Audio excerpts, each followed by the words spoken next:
Hey everybody, Christopher Freeze here. Like most of you, I've been following the protests and conversations stemming from the horrific death of Mr. George Floyd in Minneapolis. As a former law enforcement officer myself, I've been saddened and deeply troubled by the actions of some police officers. But I've also been encouraged by the actions of other officers who've marched with protesters, supported the calls for reform, and demonstrated the vulnerability and integrity I think are necessary to effectively carry out the mission of serving and protecting. All during a pandemic. All during a time when some people want us to get more outraged over people not wearing masks and social distancing themselves than getting outraged over the racism that has been inflicted upon the black community for centuries. Now, during my time with the FBI and later at the Mississippi Department of Human Services, I either witnessed firsthand or heard from trusted sources how racism, poverty, and violence decimated communities. I also witnessed how incarceration, especially the incarceration of juveniles, has ravaged the black community. These problems are systemic. These problems are generational. And these problems undermine who we say we are as a nation, and what we have said is self-evident, that all people are created equal and endowed with certain unalienable rights. I've seen some recent articles encouraging leaders, especially business leaders, to speak up on the issue of racism.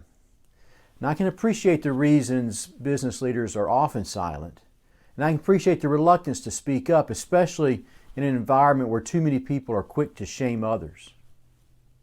However, staying silent and ignoring the problems of racism or poverty or abuse does nothing but kick the can of responsibility and accountability down the road, and we can see where that road is taking us. My message to others is simple.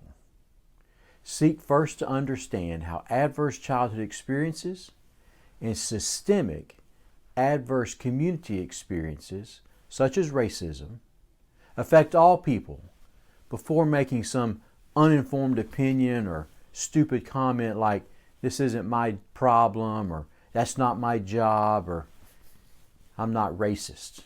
I have black friends." How many times did we hear someone say about COVID-19, "We're all in this together"? Surely, if we can say that about the coronavirus, then we can say about the virus of racism and trauma.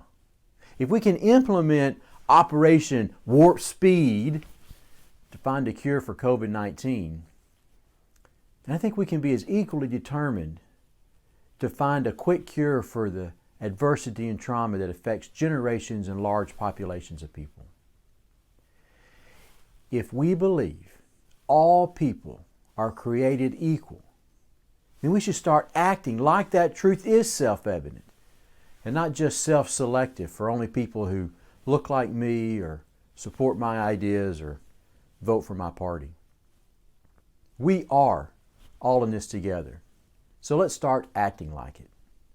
Until next time, my friends, stay safe and practice trauma-informed leadership.